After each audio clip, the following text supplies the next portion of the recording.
آج ہم آپ کو بتائیں گے کہ کیا سویلینز پر آرمی ایکٹ کا اطلاق ہو سکتا ہے، کیا توڑ پھوڑ کرنے والے سویلینز پر آرمی ایکٹ لگ سکتا ہے یا نہیں۔ اس حوالے سے پاکستان کا آئین اور قانون کیا کہتا ہے، کیا سویلین افراد کا ٹرائل ممکن ہے ملٹری کورٹس میں یا نہیں۔ افواج پاکستان کے شعبہ تعلقات عامہ کے مطابق اس کی اعلیٰ کمان نے فیصلہ کیا ہے کہ گزشتہ ہفتے عسکری تنصیبات پر توڑ پھوڑ کرنے والے افراد کے خلاف آرمی ایکٹ کے تحت مقدمہ چلایا جائے گا۔ مگر سوال یہ ہے کہ کیا سویلینز پر آرمی ایکٹ کا اطلاق ہوتا بھی ہے یا نہیں۔ پاکستان میں جو صورتحال پچھلا پورا ہفتہ بھر رہیں وہ بہت ہی اندوہناک ہے۔ ہر محب وطن پاکستانی کا دل زخموں سے چور چور ہے۔ بہت افسردہ ہے یہ ملک وطن عزیز کے ساتھ ہو کیا رہا ہے۔ یہ کچھ سیاسی جماعتیں جو اپنے مفاد کی خاطر پاکستان کو اس نہج پر لے آئی ہیں، یہ آخر سلسلہ جا کر رکے گا کہاں۔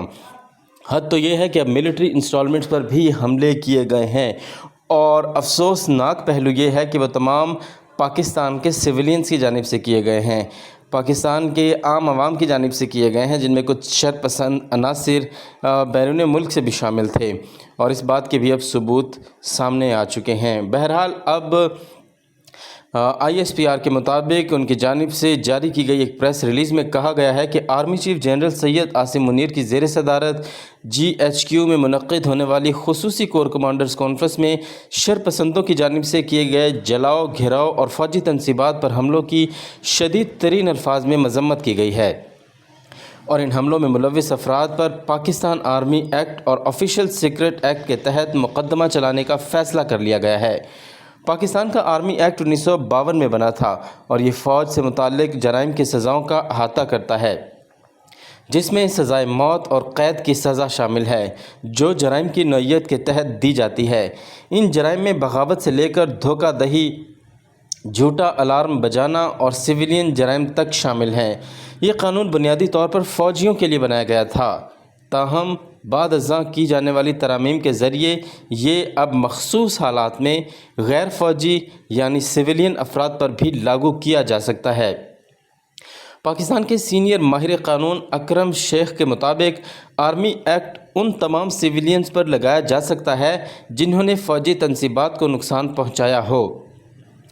تاہم اکرم شیخ کہتے ہیں کہ اس قانون کے ذریعے سزاؤں کا تعین اور ان پر عمل درآمد کا اندازہ مقدمات کی کارروائی کے بعد ہی لگایا جا سکتا ہے۔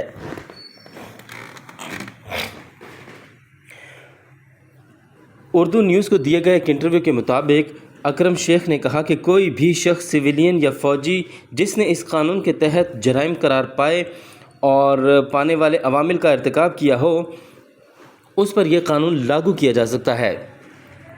سپریم کورٹ کے ایک سینئر وکیل اکرم چودھری کہتے ہیں کہ سویلین پر آرمی ایکٹ اس وقت لگے گا جب اس نے کسی فوجی کے ساتھ مل کر کوئی جرم کیا ہو۔ اس قانون میں ترامیم ہوئی ہیں کہ کس طرح یہ سویلینز پر لاگو کیا جا سکتا ہے۔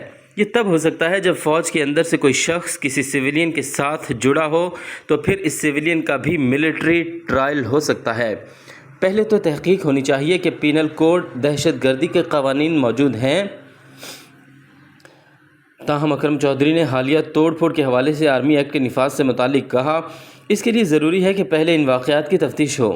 ان واقعات کے تناظر میں آرمی ایکٹ لگانے کی گنجائش نظر نہیں آتی۔ پہلے ان واقعات کی تفتیش ہونی چاہیے، اس کے بعد اس قانون کے نفاذ کا تعین ہو سکتا ہے۔ ان کا کہنا تھا کہ بنیادی طور پر یہ قانون فوج کے اندر ٹرائلز کے لیے ہے، اس کے سویلین پر نفاذ کے لیے ترامیم کی گئی ہیں، لیکن وہ صرف مخصوص حالات میں قابل عمل ہوتی ہیں، ورنہ سویلین کے خلاف ایکشن کا یہ ایک سلسلہ چل نکلے گا اور نہ جانے کہاں جا کر رکے گا۔ توڑ پھوڑ اور دیگر جرائم جن میں فوج کے اندر سے مدد شامل نہ ہو، ان کے لیے عام لوگوں کے لیے عام قوانین موجود ہیں، اور ان پر انہی قوانین کے تحت مقدمے چلنے چاہیے۔ اگر موجودہ حالات میں سویلینز پر آرمی ایکٹ لگایا گیا تو عدم استحکام کا تسلسل بڑھ سکتا ہے، کیونکہ مد مقابل ایک سیاسی جماعت ہے جس کی شاخیں پورے ملک میں ہیں، اور اس صورت میں پاک فوج کو اور آرمی کو از حد کوشش کرنی ہوگی، بلکہ پاک فوج نے بہت زیادہ ریسٹرین کا مظاہرہ بھی کیا، تحمل اور برداشت کا اس چاز اور انارکی میں مظاہرہ بھی کیا ہے، اور اپنے لوگوں پر گولی چلانے سے حتی الامکان بچنے کی کوشش کی ہے، بلکہ بالکل نہیں چلائی۔ پشاور میں کیا ہوا، ریڈیو اسٹیشن پر کیا ہوا آپ کے سامنے ہے، GHQ میں کیا ہوا وہ بھی آپ کے سامنے ہے، کور کمانڈر کا لاہور کا گھر جلا دیا گیا، میاں والی ایئر بیس پر اٹیک ہوا، اور اس کے ساتھ ساتھ چکدرہ میں پاک فوج کی چھاؤنی پر حملہ ہوا۔ یہ سارے حالات آپ کے سامنے ہیں۔ اس کے باوجود پاک فوج نے ایک انتہائی پروفیشنل فورس ہونے کا ثبوت دیا ہے۔ اس صورت میں امن قائم نہیں ہوگا، کیونکہ طاقت استعمال کرنے کے نتائج کبھی بھی مثبت نہیں نکلے، پاک فوج کا ایسا سوچنا ہے، اور اسی سبب انہوں نے اپنے لوگوں پر گولی نہیں چلائی۔ لیکن اب ان تمام ملزمان کو اور ذمہ داروں کو ایک سخت ٹرائل سے بہرحال گزرنا ہوگا، اور جو شرپسند عناصر ہیں جنہوں نے یہ جرائم کیے ہیں ان کو شاید جواب دہ ہونا پڑے، اور بہت سی گرفتاریاں بھی کر لی گئی ہیں جنہیں پاکستان تحریک انصاف کی قیادت پسند نہیں کر رہی، اور ڈیفینیٹلی جتنے ہزاروں لوگوں کو گرفتار کیا گیا ہے اس میں بہت سے بے گناہ لوگ بھی شامل ہوں گے۔ جیسا کہ ہم نے گزشتہ روز دیکھا، لاہور میں ایک خاتون پروٹیسٹ کرنے کے لیے آئی تھی، اور وہ رو رہی تھی کہ اس کے بیٹے کو پکڑ کر لے گئے ہیں، اور وہ بے بسی اور لاچارگی کا اظہار کر رہی تھی کہ میرا بیٹا تو مجھے بھی یہاں پروٹیسٹ میں آنے سے روک رہا تھا۔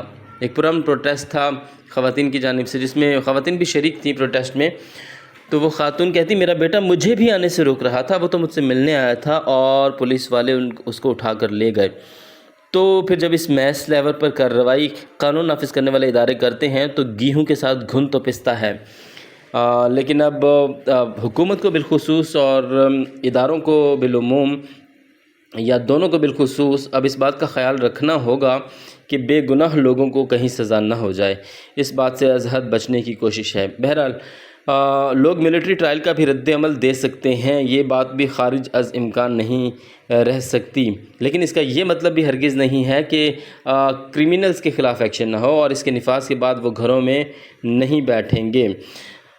واقعات پر آفیشل سیکرٹ ایکٹ کا نفاذ بھی نہیں ہو سکتا، کیونکہ توڑ پھوڑ کے واقعات میں کوئی راز فاش نہیں ہوا، اور آفیشل سیکرٹ ایکٹ ہمارے حساس راز کو فاش کرنے پر لاگو ہوتا ہے۔